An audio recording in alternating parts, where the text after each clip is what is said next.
Hormuz पर Iran का वार, क्या ट्रंप करेंगे पलटवार? हॉर्मूज पर नया फरमान, क्या मानेगा अमेरिका ईरान? नमस्कार, मैं नंदिनी सिंह और आप देख रहे हैं हमारा खास शो विश्व युद्ध।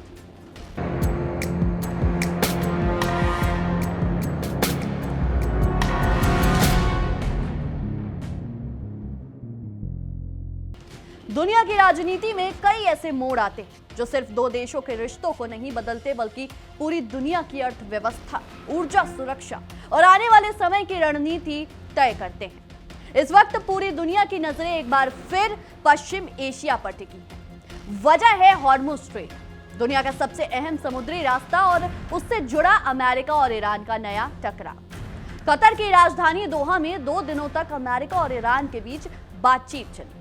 उम्मीद की जा रही थी कि हालिया तनाव के बाद दोनों देश किसी बड़े समझौते की ओर बढ़ेंगे, लेकिन बातचीत खत्म हुई तो तस्वीर बिल्कुल साफ हो गई कि दोनों देशों के बीच की दूरी अभी भी कम नहीं हुई है। कुछ मुद्दों पर बातचीत आगे बढ़ी, कुछ पर सहमति बनी, लेकिन सबसे बड़ा विवाद वहीं का वहीं खड़ा है और वो है हॉर्मुज स्ट्रेट। अब सवाल यह है कि आखिर ऐसा क्या हुआ दोहा में कि पूरी दुनिया की निगाहें इस बैठक पर टिक गई। क्या ईरान सचमुच हॉर्मुज स्ट्रेट पर नई नीति लागू करने जा रहा है? क्या आने वाले दिनों में दुनिया के व्यापारिक जहाजों को ईरान की शर्तें माननी पड़ेंगी? क्या जहाजों से फीस वसूली जाएगी? और अगर ऐसा हुआ तो क्या अमेरिका इसे स्वीकार करेगा या फिर एक बार फिर दुनिया एक नए समुद्री टकराव की ओर बढ़ेगी? इन सवालों का जवाब समझने के लिए सबसे पहले यह जानना जरूरी है कि हॉर्मुज स्ट्रेट आखिर इतना महत्वपूर्ण क्यों है। फारस की खाड़ी को अरब सागर से जोड़ने वाला यह संकरा समुद्री रास्ता दुनिया की ऊर्जा आपूर्ति का सबसे महत्वपूर्ण लाइन माना जाता है। खाड़ी के बड़े तेल उत्पादक देश जैसे कि सऊदी अरब, कुवैत, इराक, संयुक्त अरब अमीरात, कतर और खुद ईरान, यहां से निकलने वाला अधिकांश कच्चा तेल इसी रास्ते से दुनिया के अलग अलग देशों तक पहुंचता है। अनुमान है कि समुद्र के रास्ते होने वाले वैश्विक तेल व्यापार का बड़ा हिस्सा इसी जल डमरू मध्य से होकर यानी इसी संकरे रास्ते से होकर गुजरता है। इसलिए अगर यहाँ कुछ घंटों के लिए भी तनाव बढ़ जाए तो उसका असर दुनिया के हर एक कोने में महसूस किया जाता है। यही वजह है कि दोहा में हुई बातचीत का सबसे बड़ा मुद्दा भी यही समुद्री रास्ता बना। सूत्रों के मुताबिक ईरान ने बैठक में साफ कहा कि हॉर्मुज स्ट्रेट की सुरक्षा और वहां होने वाली गतिविधियों पर उसकी भूमिका सबसे अहम है। ईरान का कहना है कि अगर किसी जहाज से उसकी राष्ट्रीय सुरक्षा को खतरा महसूस होता है तो उसे रोकने और उसकी जांच करने का अधिकार उसके पास होना चाहिए। ईरान का तर्क है कि उसकी समुद्री सीमाओं से बेहद करीब रोजाना सैकड़ों जहाज गुजरते हैं, इसलिए सुरक्षा को लेकर जो है अंतिम फैसला उसी का होना चाहिए।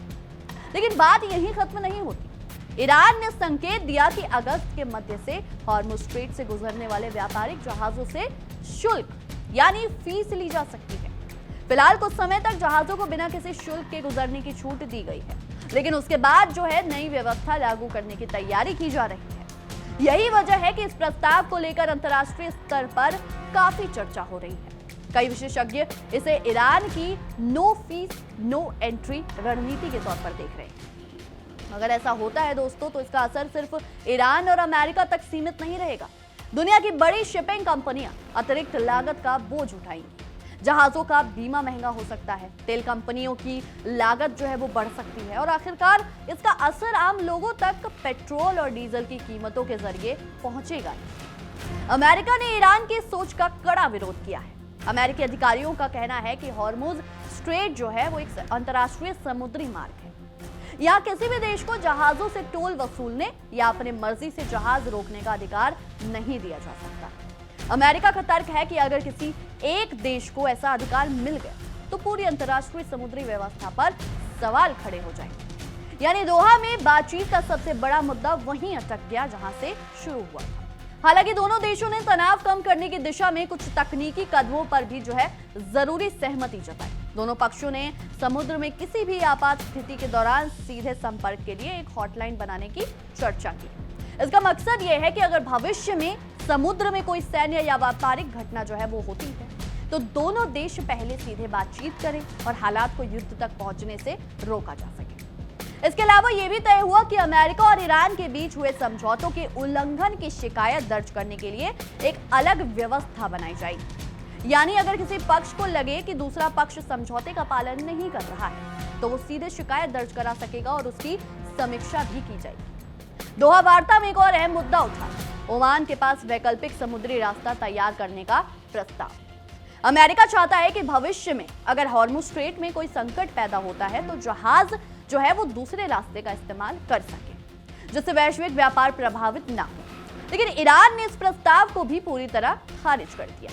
उसका कहना है कि वैकल्पिक रास्ते की जरूरत नहीं है, जरूरत इस बात की है कि दूसरे देश उसकी संप्रभुता और सुरक्षा चिंताओं का सम्मान करें। इसी बैठक में 6 अरब डॉलर के फ्रीज फंड का मुद्दा भी चर्चा में रहा। ये वही राशि है जो लंबे समय से विभिन्न प्रतिबंधों और समझौते के कारण रोक दी गई थी। ईरान के उप विदेश मंत्री काजिम गरीबाबादी ने बताया कि इस राशि का एक हिस्सा जरूरी सामान खरीदने में इस्तेमाल किया जाएगा। उन्होंने कहा कि कतर के अधिकारियों के साथ इस पर एक सकारात्मक चर्चा हुई और जरूरत के मुताबिक इस राशि का उपयोग किया जाएगा। लेकिन इसके साथ ही उन्होंने अमेरिका पर गंभीर आरोप भी लगाए। उनका कहना था कि अमेरिका ने पहले हुए समझौते की कई शर्तों का पालन नहीं किया, खासतौर पर लेबनान में युद्ध रोकने और क्षेत्रीय तनाव कम करने के वादे पूरे नहीं किए गए।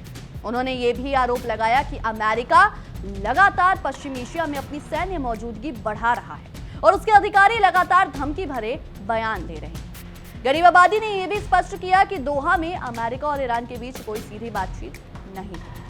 दोनों देशों के प्रतिनिधियों ने कतर और पाकिस्तान की मध्यस्थता में अलग अलग बातचीत की, यानी आज भी जो दोनों देश हैं वो सीधे आमने सामने बैठकर बातचीत करने की स्थिति में नहीं पहुंच पाए। यह अपने आप में बताया है कि दोनों देशों के बीच अविश्वास कितना गहरा है।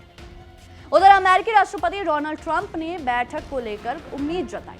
उन्होंने कहा कि ईरान के परमाणु कार्यक्रम पर बातचीत सही दिशा में आगे बढ़ रही है और उन्हें उम्मीद है कि हालात दोबारा बड़े युद्ध तक नहीं पहुंचे। ट्रंप के इस बयान का असर अंतर्राष्ट्रीय बाजार पर भी देखने को मिला। बातचीत में सकारात्मक संकेत मिलने के बाद कच्चे तेल की कीमतों में गिरावट दर्ज की गई।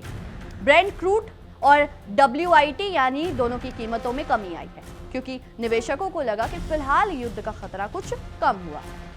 इस मुद्दे पर देखिए हमारे सहयोगी आशीष पांडे के खास वर्ल्ड वॉर की ये खास पेशकश।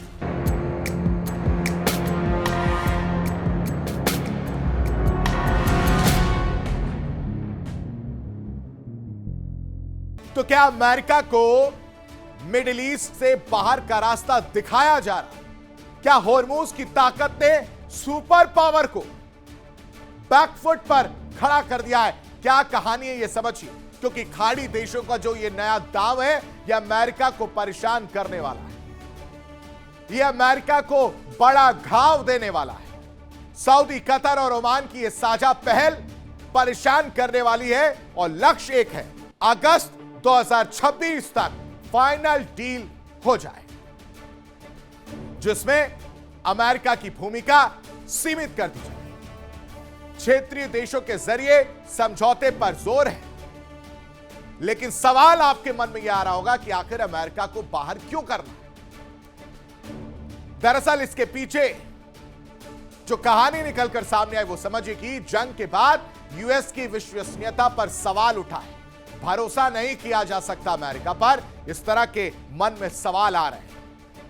ईरान सीधे पड़ोसी देशों से बातचीत चाहता है ताकि किसी और का इन्वॉल्वमेंट ना हो। जो कमाई का पैसा है वो सब में बराबर बराबर बटे और अपने आप को मजबूत खड़ा किया जा सके। खाड़ी देश क्षेत्रीय समाधान के पक्ष में, तनाव कम कर तेल व्यापार सुरक्षित रखने के पक्ष में है। और खाड़ी देशों की जो 4 बड़ी रणनीति है वो है कि फारस की खाड़ी में स्थायी शांति हो, तेल और गैस सप्लाई सुरक्षित रखा जा सके, अमेरिका को सेफ एग्जिट दिया जा सके, साथ ही साथ लेबनान समेत क्षेत्रीय विवाद अलग से सुलझाया जा सके। क्या इनसाइड स्टोरी इस रिपोर्ट में?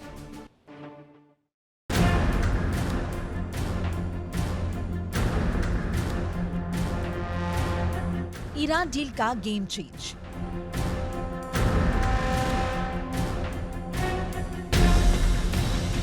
अमेरिका होगा बाहर।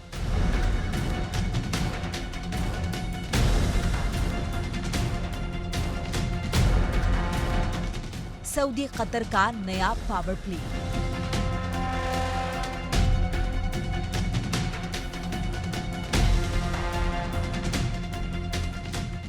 मिडिल ईस्ट में अब बंदूक नहीं, डिप्लोमेसी के बिसात बिछ रही है।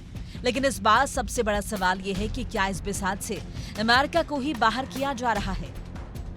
खबर है कि सऊदी अरब, कतर और ओमान एक ऐसे फॉर्मूले पर काम कर रहे हैं जिसमें ईरान के साथ होने वाले अंतिम समझौते में अमेरिका शामिल नहीं होगा।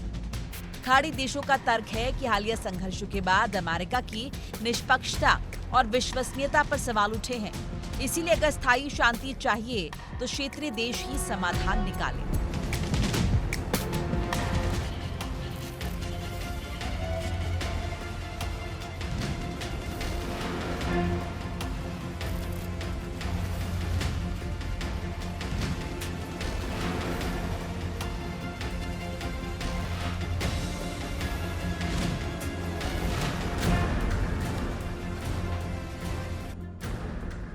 बताया जा रहा है कि प्रस्तावित अमेरिका ईरान बैठक के बाद अगस्त 2026 तक एक व्यापक समझौते की कोशिश होगी, जिसमें अमेरिका की भूमिका सीमित या समाप्त की जा सकती है। खाड़ी देशों की पहली प्राथमिकता है फारस की खाड़ी में स्थायी शांति, क्योंकि हर तनाव का सबसे बड़ा असर तेल और गैस के कारोबार पर पड़ता है। दूसरी बड़ी रणनीति ईरान विवाद को क्षेत्रीय मसला घोषित करना, ताकि बाहरी शक्तियों की दखल कम हो। तीसरी वजह पड़ोसी देशों की सुरक्षा। ईरान में हर तनाव सबसे पहले सऊदी अरब, कतर, ओमान और बाकी खाड़ी देशों को प्रभावित करता है, जबकि अमेरिका हजारों किलोमीटर दूर बैठा है।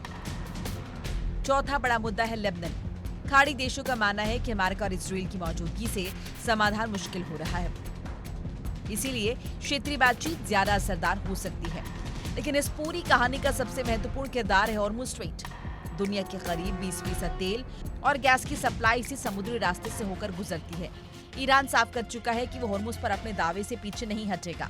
यही वजह है कि हॉर्मुज़ सिर्फ समुद्री रास्ता नहीं, बल्कि आज की वैश्विक राजनीति का सबसे बड़ा स्ट्रैटेजिक हथियार बन चुका है। अब सवाल यह है कि क्या अमेरिका सचमुच ईरान डील से बाहर होगा? क्या खाड़ी देश अपनी नई रणनीति में सफल होंगे, या फिर मिडिल ईस्ट की राजनीति एक बार फिर से किसी नए टकराव की ओर बढ़ेगी?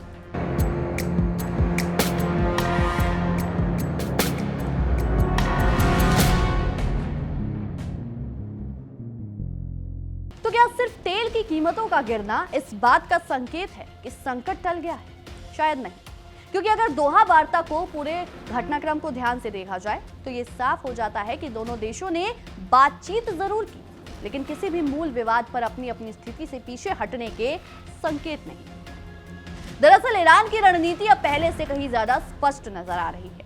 वो संदेश देना चाहता है कि पश्चिम एशिया की जो सुरक्षा व्यवस्था है अब केवल अमेरिका तय नहीं करेगा। ईरान लगातार ये साबित करने की कोशिश कर रहा है कि फारस की खाड़ी और हॉर्मुज़ स्ट्रेट में उसकी भूमिका सबसे महत्वपूर्ण है और इस क्षेत्र में होने वाले हर बड़े फैसले में उसकी सहमति जरूरी होनी चाहिए। इसी सोच को आगे बढ़ाते हुए ईरान के उप विदेश मंत्री काजिम गरीबाबादी ने बहरीन में अमेरिका की अगुवाई में हुई क्षेत्रीय सुरक्षा बैठक पर भी सवाल उठाए। उन्होंने साफ कहा कि हॉर्मुज़ स्ट्रेट की सुरक्षा अमेरिकी सेंट्रल कमांड यानी सेंटकॉम तय नहीं करेगा।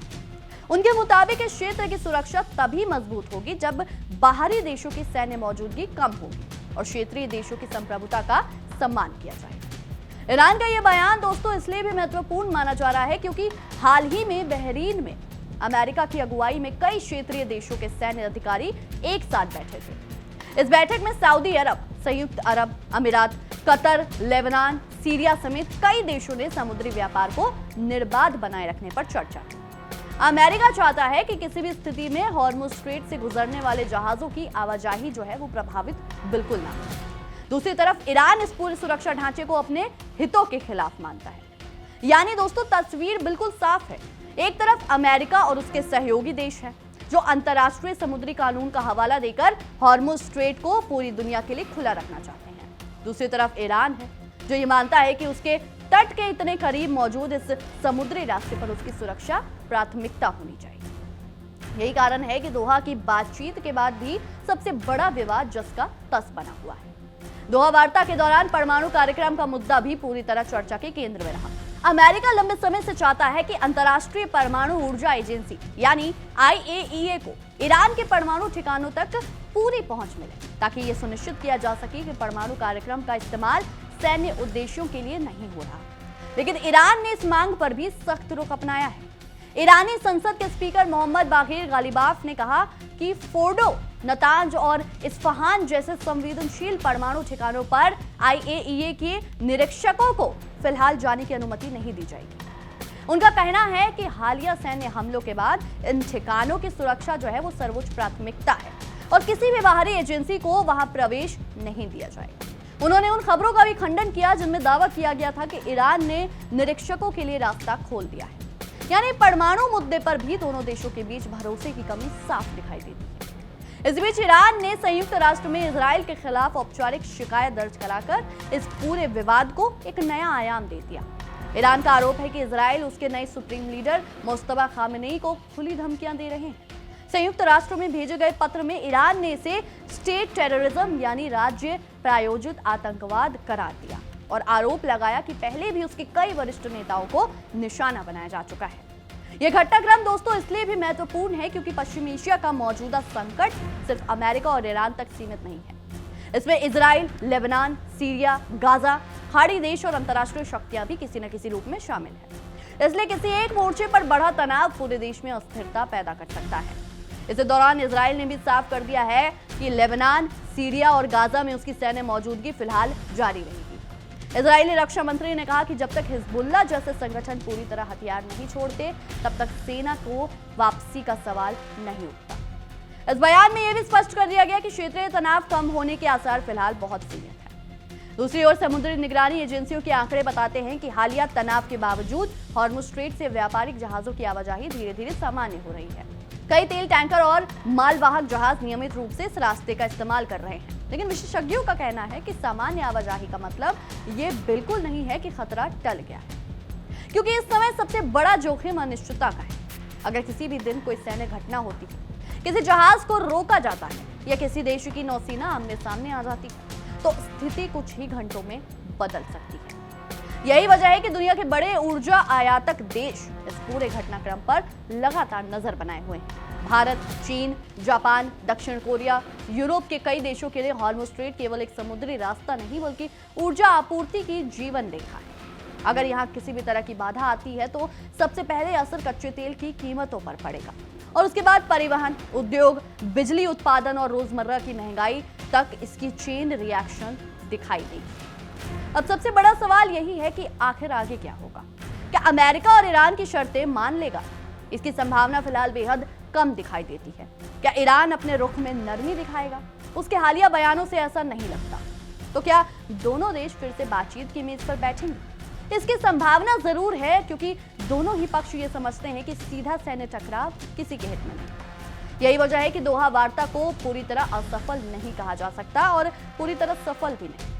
इसे एक ऐसी कूटनीतिक कोशिश माना जा रहा है जिसने बातचीत का रास्ता खुला रखा है, लेकिन समाधान तक पहुंचने का रास्ता अभी भी काफी लंबा है। आज की स्थिति में तस्वीर यही है दोस्तों कि हॉर्मुज़ स्ट्रेट से लेकर दुनिया को आज की स्थिति में तस्वीर यही है कि हॉर्मुज़ स्ट्रेट को लेकर दुनिया की चिंता खत्म नहीं हुई। ईरान अपनी रणनीतिक स्थिति का इस्तेमाल करना चाहता है। अमेरिका और डोनाल्ड ट्रंप जो है वो अंतर्राष्ट्रीय समुद्री कानून की बात कर रहे हैं। तेल बाजार हर बयान पर नजर रखे हुए हैं और दुनिया ये इंतजार कर रही है कि अगली वार्ता में क्या दोनों देशों के बीच कोई ऐसा समझौता होगा जिससे पश्चिमी एशिया में स्थिरता लौट सके। फिलहाल इतना तय है कि हॉर्मुज़ स्ट्रेट आने वाले समय में सिर्फ एक समुद्री रास्ता नहीं रहेगा, बल्कि वैश्विक राजनीति, ऊर्जा सुरक्षा और महाशक्तियों की रणनीतिक प्रतिस्पर्धा का सबसे बड़ा केंद्र बना रहेगा। दोहा की वार्ता खत्म जरूर हो गई है, लेकिन असली परीक्षा अभी बाकी है। आने वाले हफ्तों में ये साफ होगा कि दुनिया संवाद की दिशा में आगे बढ़ती है या फिर टकराव की ओर लौट रही है। यही वो सवाल है जिसका जवाब सिर्फ अमेरिका और ईरान ही नहीं बल्कि पूरी दुनिया इंतजार के साथ देख रही है। बहरहाल हमारी आज की इस विशेष रिपोर्ट में इतना ही। आपकी इस विषय में क्या कुछ राय है हमें कमेंट सेक्शन में जरूर साझा करें। तब तक के लिए देखते रहिए इंडिया डेली 24/7 और हमारा खास शो विश्व युद्ध। देखिए इंडिया डेली 24/7 अब आपके स्मार्ट टीवी पर। इंडिया डेली मौजूद है सभी डिजिटल प्लेटफॉर्म पर लाइव और लगातार। इंडिया डेली 24/7 हर दिन राष्ट्र को समर्पित।